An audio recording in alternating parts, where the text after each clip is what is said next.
the secret files of Teletraan 2.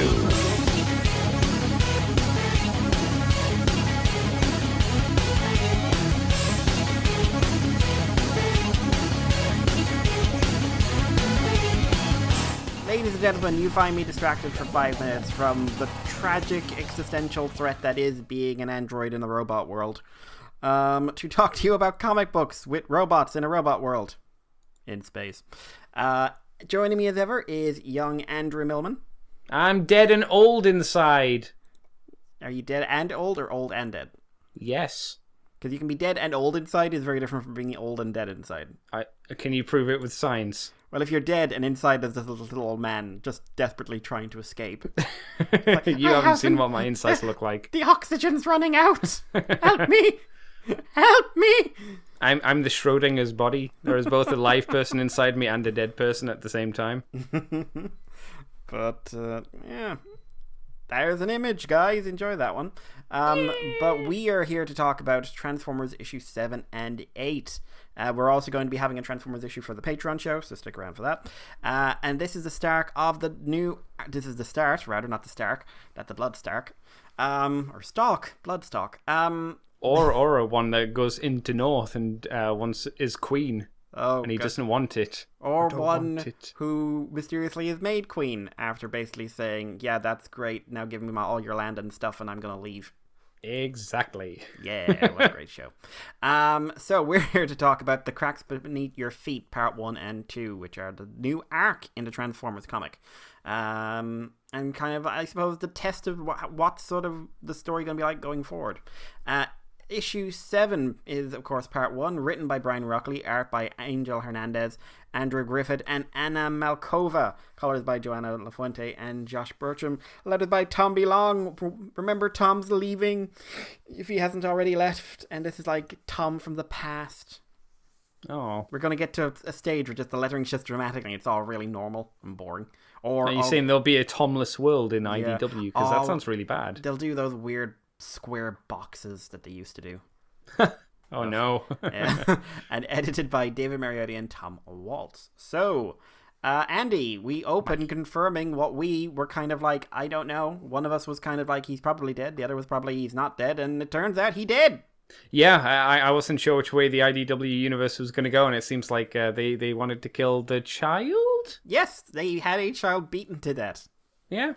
Lovely. It could have been worse. It could have been like ripped apart piece by piece with us watching. They beat him to death with another child. Oh no. Well, there is only one more, so... It's true, yeah. But yeah, Bumblebee is grieving for Rubble when Windblade tries to comfort him, but he's not having it, and he feels it's his fault for not being there. I like the idea that Windblade flies in. It could have been worse. How could it have been worse? Could have been my apprentice. Thanks, Windblade. Yay. Meanwhile, Prowl is wondering about Rubble himself, his last words. He's cut short when xenobiologist Greenlight snaps him back as they're conducting an autopsy on the remains recovered from Iacon Xenoquarter, which is presumably the organic quarter. The Voin, that Quake ripped to bits, and Rubble himself, who we find out was basically could have been killed in one blow. But who, the guy who did it, aka Quake, made sure to hit him just hard enough that it would take multiple blunt impacts to kill him. Quake. What a lad. Yeah. Ratchet's not particularly impressed. And the sheer level of violence has a slight problem because both of them were killed in a remarkably and crazily violent way. Brainstorm was killed in a more strategic sort of assassination way, which likely means there's at least 2 murderers out there. Remember, just before now, there were no murderers on the planet. Greenlight heads away because she's worried about RC's young Transformer and wants to be there to help. Chromia tells Prowl it's not his fault, but kind of wasting her time because he's saying if he'd found the Void sooner, if he'd gotten there, he could have brought the culprit to justice, but he's going to make sure, one way or the other, he is brought to justice. So... Meanwhile, Bumblebee is heading down. He's met by Orion, and the Senator offers him condolences, and it does not go well, would be an understatement. Bumblebee basically storms off, and all Orion can say is that he's sorry. and he gets a Orion gets a communication from Ironhide, who says that good and bad things are happening. Probably one of the more mixed ones is that Sentinel and his cadre are coming back from the colony worlds, going to put Iacon and Cybertron in order. Yeah, that's something to look forward to, because Sentinel Prime, always such a nice guy. Nothing sinister about that at all. Bumblebee heads to the Decepticon headquarters. He meets Elita 1, and is saying like he is becoming part of the Decepticon Guard, and part of it is that Rubble's making him think he needs to take care of the planet more. Skytread and Refractor are taking the piss out of him, because they just say, we'll kick the ass of anyone who tries to kick our ass. And then Bumblebee reminds them, Bumblebee and Lily remind them that the idea is that we don't act like complete assholes in the future. So Bumblebee points out that Soundwave lets it up to Lee to decide whether or not he can join. Skytread's pretty mocking and doesn't really think he has any reason to be there, and it's his fault Rubble's dead, in which case Bumblebee kicks his ass. Basically, Alita has to step in so he doesn't beat the two of them to death. Bumblebee is grumbling about the reception, and then he sort of goes like, where's the other big guy in the Decepticon Guard? Where's Quake? Possibly washing the blood off his hands. Meanwhile, licking it off, Don't discount him. Putting more on. But at a memorial crater, Cyclonus is having a lonely vigil, which he kind of wishes was more lonely, as he remembers the last battlefield of the Threefold Spark, because he is surrounded by ghosts who are constantly arguing amongst themselves or arguing about him. One's worrying about his health. One is basically saying he's gone insane. One wants to just die. And one is saying that you need to mine this crater here. We're reminded that someone called Ex-Archon is long gone, and Cyclonus says that in his mind the leader of the Threefold Spark could come back any day. The question is, which side of the war was Cyclonus on? So some microbes are growing near the crater, so Cyclonus attacks them. But then he finds a wire underneath the surface. He's kind of shocked, because for him this is like holy, holy, holy ground. And he meets a slightly surprising, unfamiliar Cybertronian, Flame War, who showed up out of nowhere and starts shooting him. Cyclonus transforms, tries to fly away. She catches him with the weapon, and it feels like she's made a tactical error here, because he's just like, oh, you want to fight? All right then. And that's the issue. And to say the pacing of this issue is different might be something of an understatement. Yeah, it speeds up a bit, doesn't it? Yeah, like vastly different in terms of pacing to what we've been seeing. Anyway, what's your thoughts on this issue? It was okay. It felt better just because the pacing had been improved. We didn't have a lot of just massive word bubbles, which was a nice thing. We got all of the Bumblebee grieving stuff kind of done in 3 pages quite well without too much reading behind it either, which was definitely a plus. We got to see the impact of Dead Rubble. Wasn't the I guess the Prime stuff was just a prelude to basically characters returning, and that kind of signifying that problems are going to be had in the future. The way I equate the ghosts in Cyclonus's head is probably like if you had Twitter on all the time and you couldn't ever turn it off. Right? He's just getting constant notifications. Always, yeah. And it's always stuff he doesn't care about. It's like, oh no, I just don't want it anymore. It wasn't too bad. It hooked my interest finally for a bit. So that was a plus. It was nice to see Flame War as well. Yeah, that was a surprise. Yeah. What do you think, Mikey? Overall, I think this is a notable improvement. Like I said, the pacing is way better than what we've been getting. I think it does the scene breakdown better as well. We don't feel like we're spending too much time with anyone. No, that's true, yeah. Which was one of the problems we had in the other books. Like, scenes were going on too long, in my opinion. I think I predicted that Rubble would be dead, but just going like, by the way, he's not only dead, he is like as dead as you can get. Yeah. Like, someone made sure he was ultra dead. Super dead. Super dead. There was a dead man and an old man, and they're both dead. The overall, like, I think Cyclonus actually played out pretty well in this. I find it interesting that those aren't just specters, like, they're talking to him. I also think Bumblebee came across pretty well in this, in terms of, like, what he's capable of and how he's committed to. He's joining the Decepticons not because he necessarily believes in their cause, but because he is more worried about the undermining of the current regime. Yeah. So I think overall the plot was noticeably better. If I'm being honest. What did you think of the art? It's still very similar to how it was before. For me, I wasn't overly impressed with most of it. Let's have a look.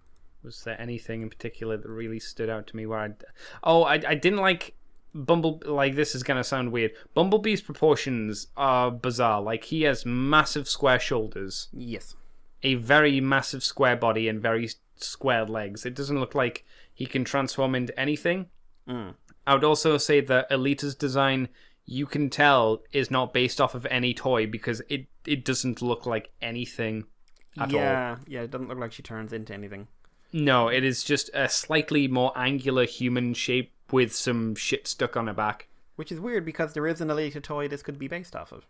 Yeah, this almost feels like they were going for Thunderblast's design in some ways, I felt. Obviously less busty and with less boat on the back, but, I think there was absolutely no design put into her, really, just because especially when you stack her up against every other Transformer that's on the page.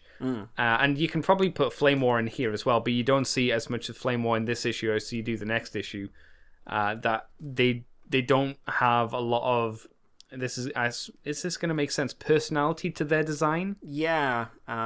There's nothing unique about them. They look like they could easily be just background characters. Yeah. Flame War gets a bit more points just because of the color scheme, which does make her pop more. But actually, one of the things about the art, like, I'm surprised by some of Andrew's art in this, which seems slightly subpar. All right. Like his take on Chromia. There's not a panel in there I feel looks like the character, like on model. No, do you mean on model for the rest of the series, or what I mean is, like, her head seems to warp in various ones. Also, his faces seem less together than normal. Not all of them. Like, there's a couple of shots of Ratchet and Prowl which look really good, but say, like, anything with green light and Chromia is off in some minor way. Like, the mouth seems too big, or the angles seem off, or it looks like her head's bending in the wrong direction. But then, like, Optimus, I suppose just because he spent so long drawing Optimus, looks great. Like, that it does look slightly like he took the IDW head and stuck it on the wrong body, but... Angel's art, it's okay, but there's a panel that annoyed me in this. Which one? To find which one it was. The one where he says he's sorry. The fact they reused the exact same panel twice. Yeah, I don't like it when they do that. I was confused because I was like, I've seen this panel before, right? And there wasn't. There was like 2 pages between them, but it felt like I read them back to back. Yeah. Or like the comic was broken because I was obviously doing it on Comixology, and we just kind of gone. The program had flipped out and gone back a page, but it was odd, lazy. I suppose is what a lot of people call that stuff, isn't it? Yeah. Malkova's art at the end, I think, had a good bit of personality. Feels like it's being influenced by Sarah Pietro-Durocher or Lost Light. Yeah, I can see that. But I also think, and I mean this in the nicest possible way, it really feels like fans' first go at Sirius. Can you say why that is, do you think? There's a lot of proportional issues and angles. Like, there's some of these shots where it's like Clonus is walking and just his arms seem too short. They're trying to give the impression that he's moving, but it just looks like he's got one really short arm. Because you need, like, it's the panel where he's walking away while the 2 specters argue. and another one, like he needed a bit of bend in that elbow to imply length. Yeah. Also his torso seems a bit squashed. There's another panel where again his proportions seem wavy almost, like where he's diving away from the shot by Flame War. Like, is that with the wire going up, going? Yeah. Zzz. Yeah. That there's the action there doesn't flow well because the panel beforehand's just Flame War aiming the gun, but the gun's kind of at an angle to the side of her head. It's not really her looking down the sights of the gun either, and then it just jumps to that scene. You can infer what happened, but it's not visually shown as well as perhaps it could have been. His hand in that scene as well. Like, I know what they're trying for. But what... Do you mean his open hand, which it looks like someone's pulled out 3 or 4 fingers? Yeah. What this says to me is someone is very used to drawing static shots. Like, they're not used to implying movement. They're not used to doing dynamic action, like panel by panel action. What this artist works best on is single shots of faces, bodies, stuff like that. Yeah. And that's, if you're coming from a fan background, unless you've been drawing the comic side of things, you probably have only drawn static shots. Like this, they're clearly talented. I'm just saying, like, this does feel like someone who has not done a comic book before. Is this the first issue they've worked on? I don't honestly know. But even if it was like the first or the second, I'd say the same thing. Yeah, no, of course. Yeah, they did issue 5 as well. Right. And issue 5 didn't have a lot of action. No, definitely. So again, like having them walking around is very different, and I'm overstating it, but you know what I mean. I get you. Yeah. I mean, that'll just hopefully come with time, but we're talking about the artwork here, not in the future. Yeah, I mean, there's clearly talent here, but yeah. Anything else you want to talk about with this issue? I don't think so. Brisk. Yeah, it's in and out, which is nice. I don't feel there's a huge amount of discussion points, which isn't a bad thing. It was just mainly nice to see the story progressing again, kind of finally. We didn't have that last Optimus Prime issue, and then the story has gone back to the really slow pace that we were kind of unfortunately used to at that point. So it's nice to see that the pace is still a bit more on track. So what would you give this?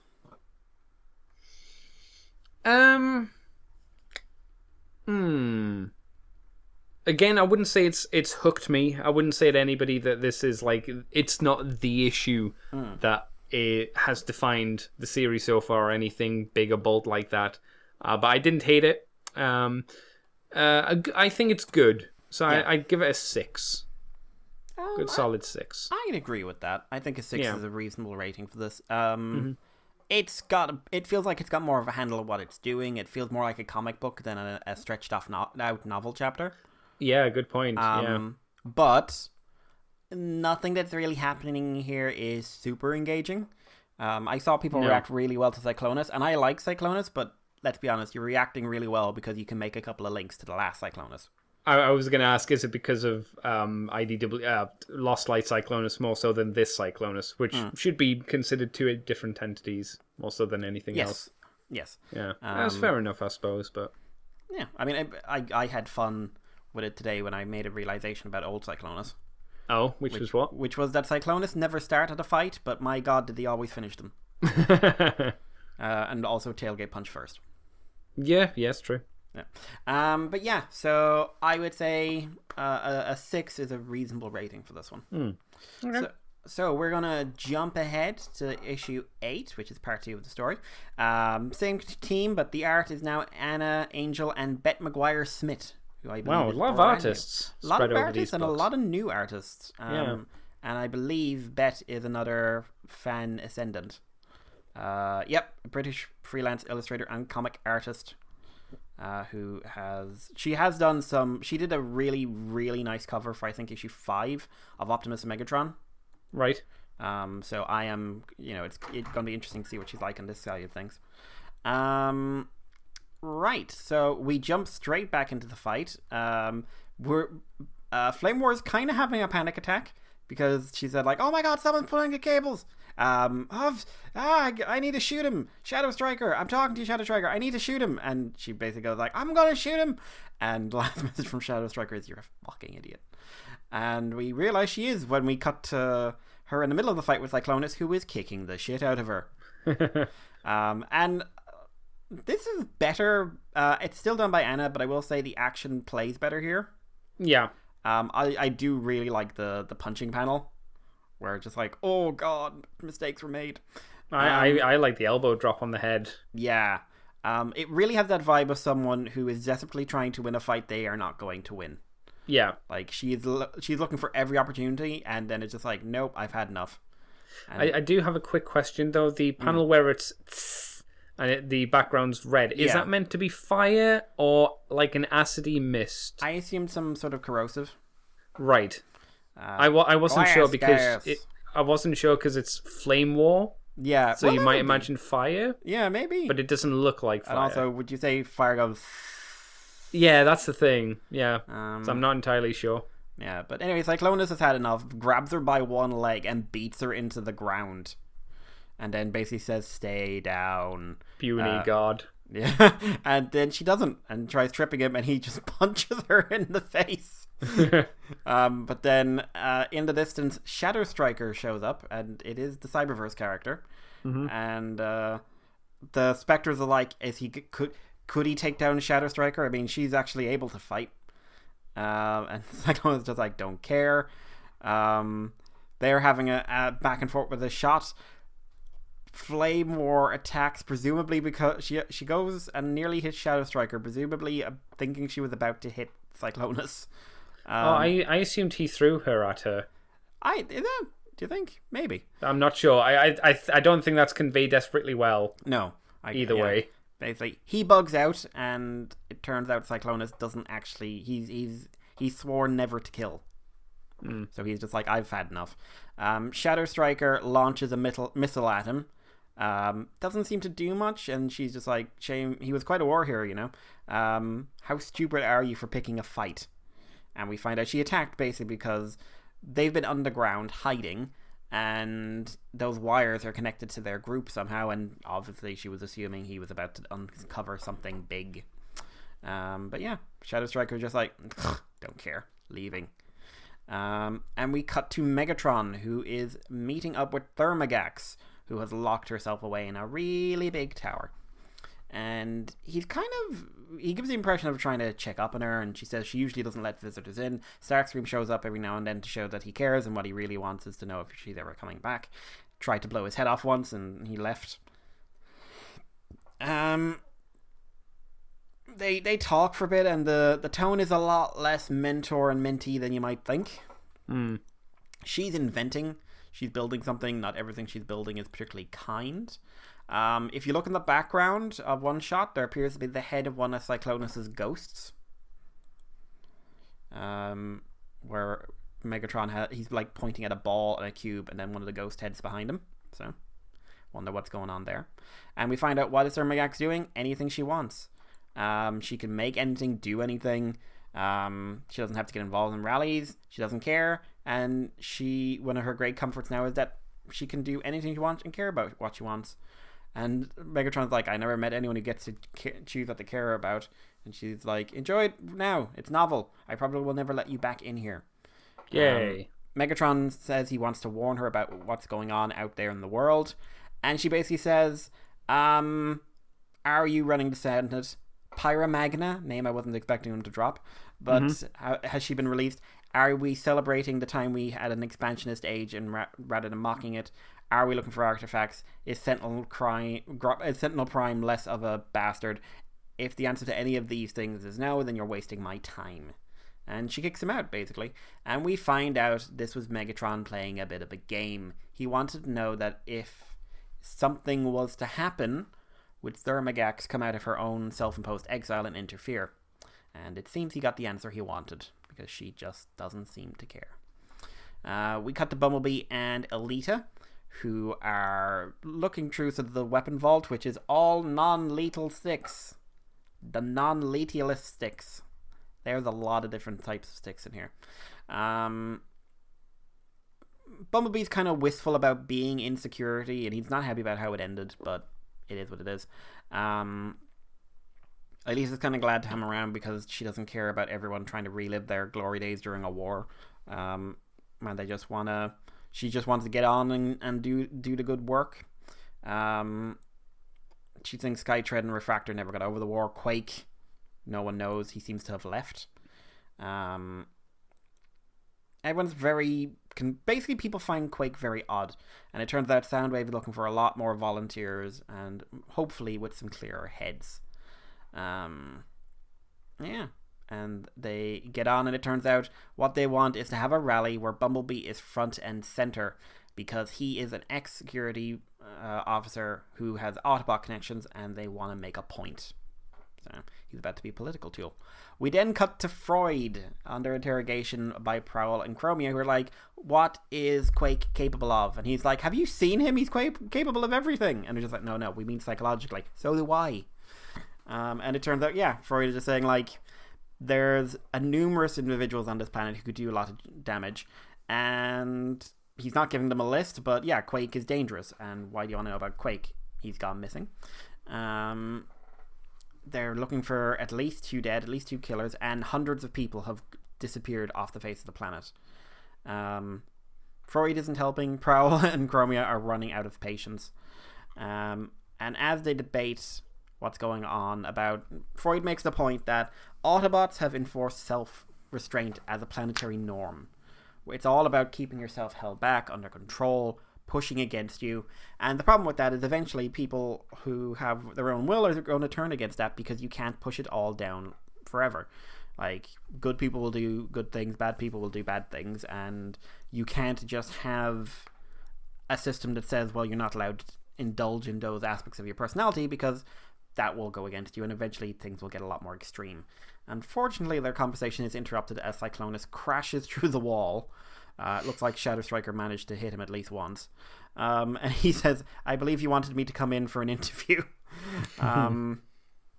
He tells Chromia that Shadow Striker and Flame War are desecrating the memorial.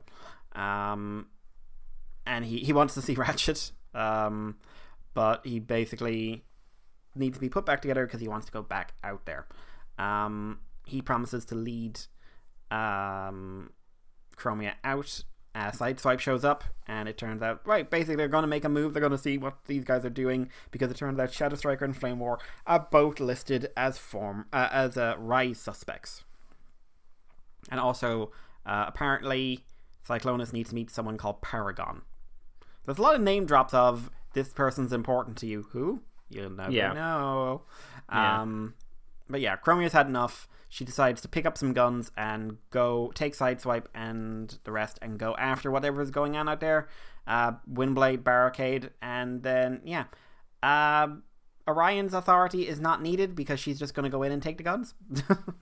And Sideswipe's like, fantastic.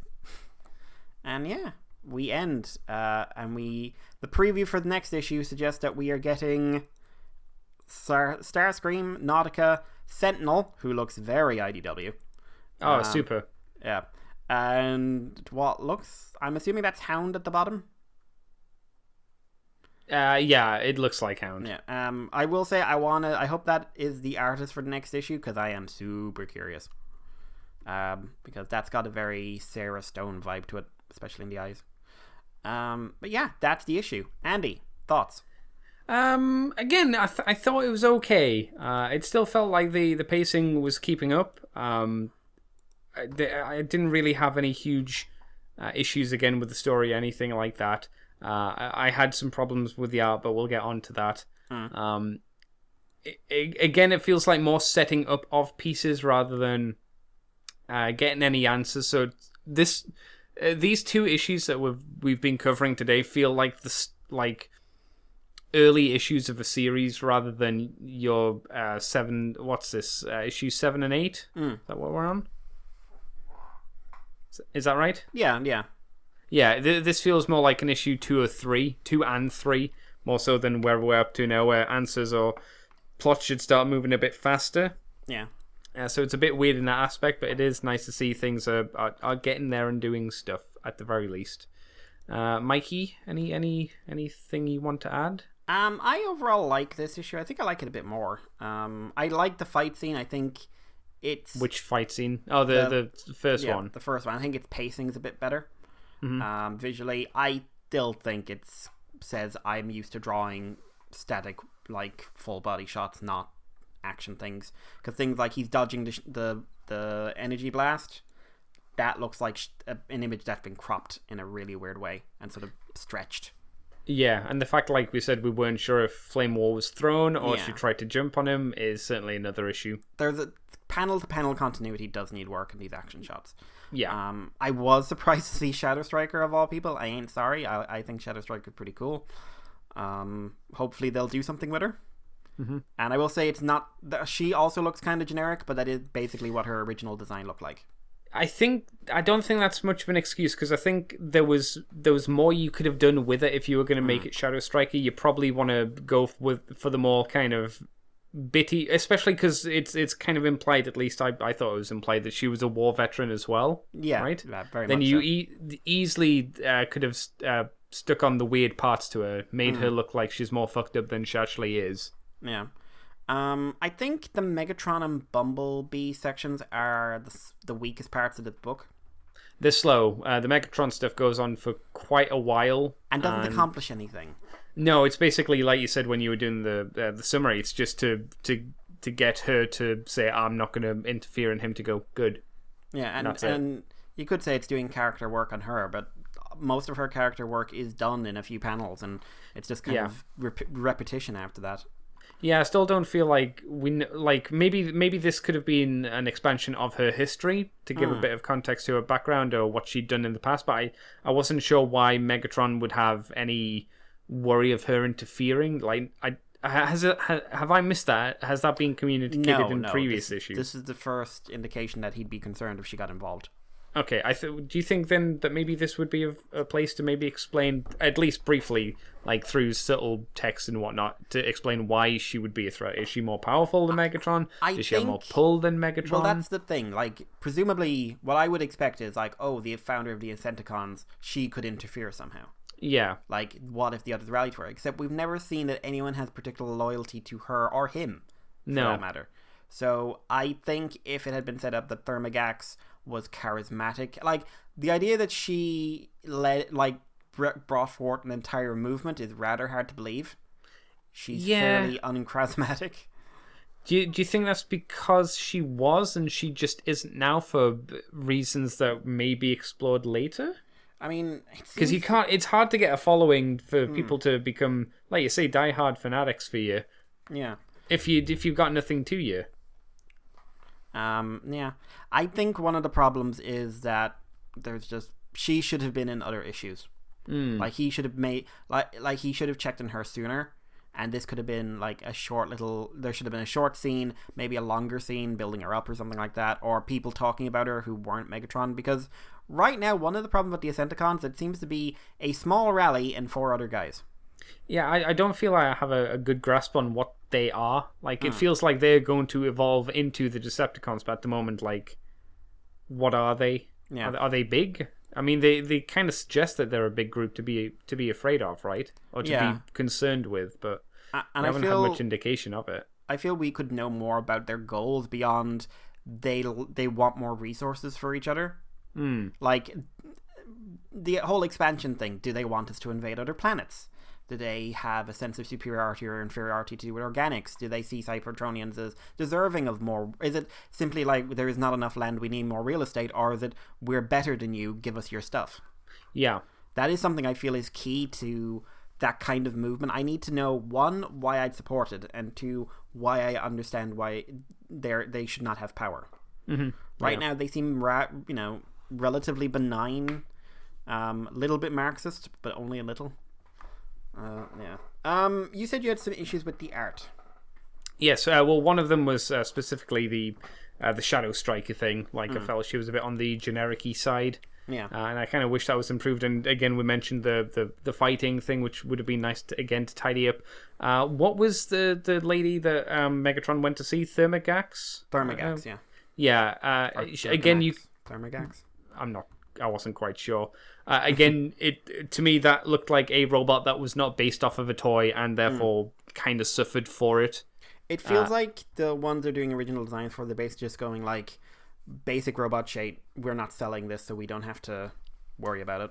Which is kind of a shame, because I don't feel if you gave this to I hate to do this, but if you gave this to someone like Alex or to Andrew or to Sarah, I don't think they would do that. I know for a fact that Alex and Andrew wouldn't. I'm pretty certain Sarah wouldn't as well. I'm pretty sure they would have put their own stamp on what the design of this robot would have looked like to give it some personality instead of just generic robot shape. So I think that's a real bummer to just see that. We're seeing that quite a lot at the moment. I mean, within these past 2 issues, I don't want that to be the case.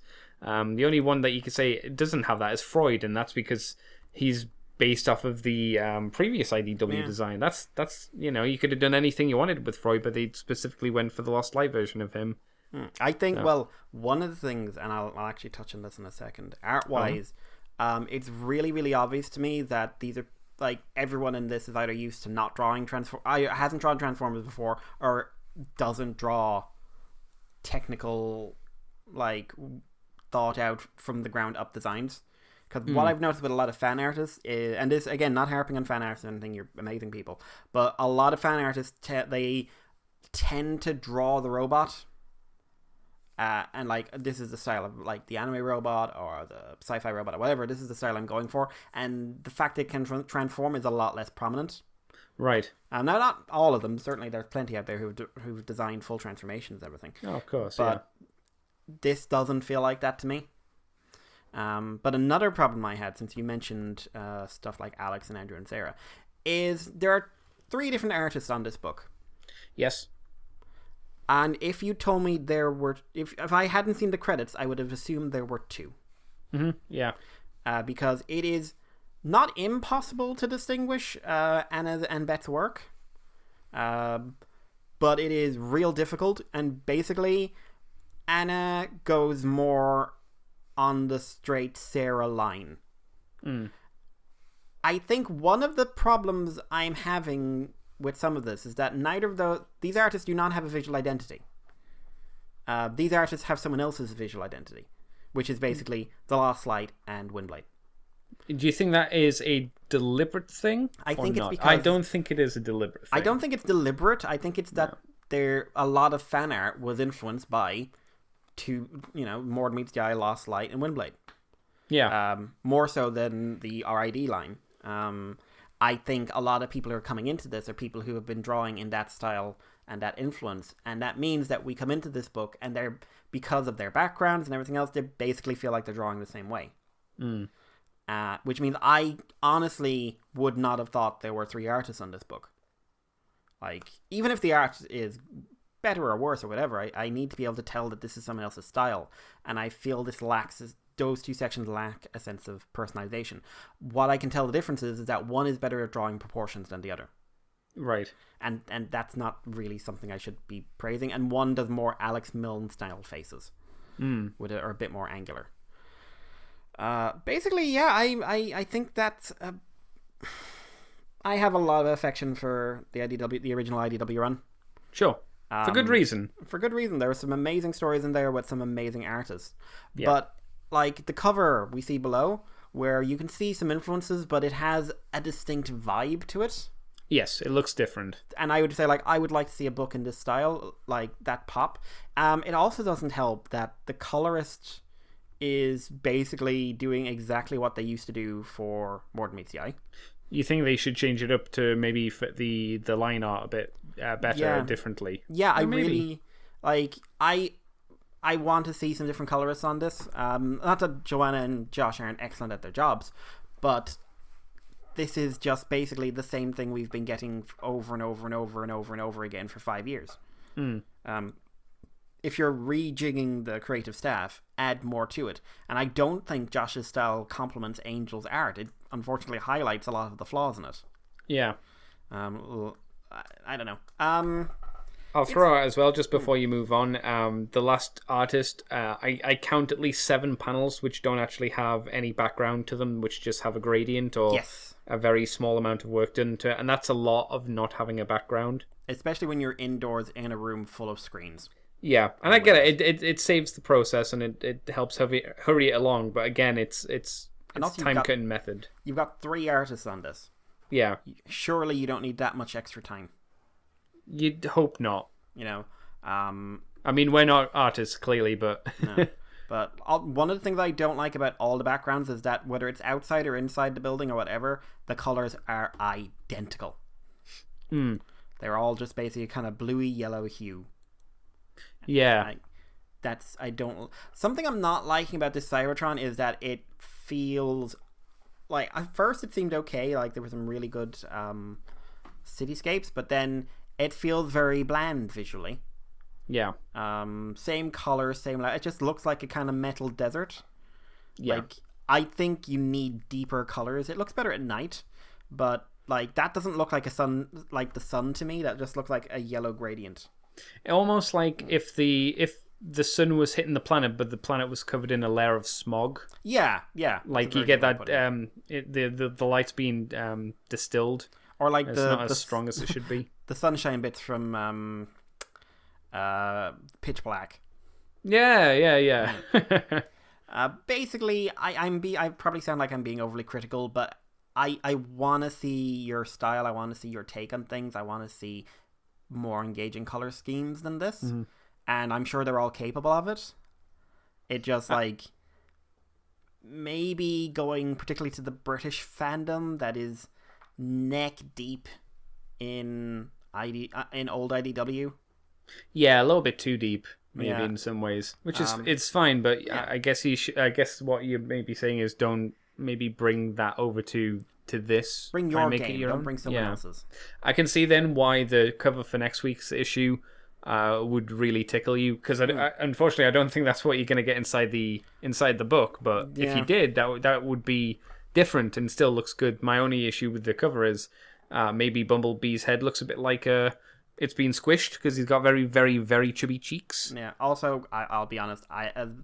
You need a different Sentinel design. I like that Sentinel design. I love that Sentinel design, but it's all I'm thinking of. Like, is he going to be a supervillain? And if not, why do I care? Oh, right, yeah. I mean, that design is someone else to me. A very different kind of lunatic. Right. Okay. And that's one of the problem with doing like Freud the way he's done. Yeah. Is that I'm automatically putting character expectations on it based on a visual that hasn't changed. True, but I would not be shocked if Sentinel Prime was not a bad person, because I'm pretty sure in most let's say most G1 iterations of Sentinel Prime, because I'm excluding animated, he's always been a bad guy. Why are you Has he ever been a good guy? From that? Because he's not really a bad guy, he's just a dick. He did try to invade he wasn't a nice person. No, but he wasn't an outright maniacal villain, and most of the time we've had that, because I'm pretty sure in even in Dreamwave he was a bit of a douchebag, wasn't he? Yeah, well, like he's always like unpleasant, but the thing is, until IDW, Sentinel didn't really have a character. No, that's true. I guess like until they basically introduced the idea that the Primes were a lot less pure than we thought, the Sentinel was just kind of a background guy, if I'm honest. But then again, that was in 2006, so he's had plenty of years to develop into madness. Yeah, so, hey, if this guy's completely off the wall nuts, I'll be happy about that. But if he's just like, I look like this, but I'm also just kind of a stuffy dickhead. I'm just like, oh, no. But yeah, Corrales, I think, did the art for that. I'd love to see them do some interiors. What if he, like, makes his grand entrance and he's wearing a massive cape? How would you feel then about that design if he was wearing a cape? I might be up for that. Okay. And he'd have a massive staff. I like that. I really like seeing his Titans Return shitty ship design in there as well. I'm not saying what they've drawn is shit. I'm saying that the actual toy in the ship mode is a bit poo. Arc. Yeah, I think it worked a lot better for him than Astro Train. Oh God, yes. Yeah, you got that version, didn't you? Yes. Yeah. Largely because I was in love with the Looney. Yeah, man, he just needed some panel lining. He desperately needed panel lining too. He really did. Jesus. He was very orange. Yeah. What then, Andy, is your rating for this book? I think I was more engaged with the story, but I think I might have been less engaged with the art in some ways. But me being more engaged is definitely a more appealing thing. So I'm going to give it a 7 because I do think it is a better read, even if I don't think the visuals were quite as nice. They weren't so terrible that I think it should be dragged down, but they're not so good that they should be pushed up. It's more of the story is good, but the art could definitely have been better. Honestly, I would stick with the 6. I think that's fair. There are bits of I like more than last issue. There are things I don't like as much, and nothing is really making me go, but this is elevating it or dropping it. I could see that. That's fair. It's sticking around a 6 for me, but I do want to see where the story's going. I am interested. I just hope it's going to keep the pace up and then maybe do a bit more what it got. And I think it's probably going to suffer for the first arc for a bit. Did you say that these are going to be going from 2 a month to 1 a month? It looks like once Transformers Galaxy comes out. Right. I definitely think if more stuff doesn't start happening in the story, that's really going to hurt this book. Because 2 a month, and you felt, well, I don't know about you, but I felt like two a month and not much happened. To get 1 a month and have next to nothing happen is going to be murder. I don't know. Yeah. Anyway, guys, we're going to wrap it up here. Thank you all for listening. If you want, stick around for Patreon, if you can, rather. Stick around for Patreon because we will be doing issue 1 of Ghosts of Cybertron, the Transformers Ghostbusters crossover. If you'd like to hear that show and you're not a member of Patreon already, $2 a month will get you the extended comic show. It will get you the interviews and everything else 1 week early. You'll get this comic show. It'll be released 1 week early for you as well. And of course you will get the Moonbase Woo Woo, which is our exclusive Patreon show where we talk about something not Transformers related. This month it is Andy talking Code Geass. If you'd like to leave us feedback, we have a myriad of avenues. There's email at moonbase2@gmail.com. There's Twitter, there's Facebook, there's Libsyn, there's Patreon if you're on there. There's our individual Twitters. Mine is of course Irish Paleo. Anything you'd like. Pigeon will probably reach one of us. Yes. Andy will eat it if it reaches him. It's true. Andy. Mikey. Shill yourself. You can find me on Twitter, CCTFW, on YouTube as Cobra Commander TFW. You can find this podcast in the Moonbase 2 forums and all the other places Mikey mentioned. Apart from me, forgot to mention YouTube as Moonbase 2 Transformers Podcast. Yes. So yeah, guys, thank you for listening. We'll talk to you again. And Ghostbusters! Woo! That was a terrible ending. Welcome to Moonbase 2.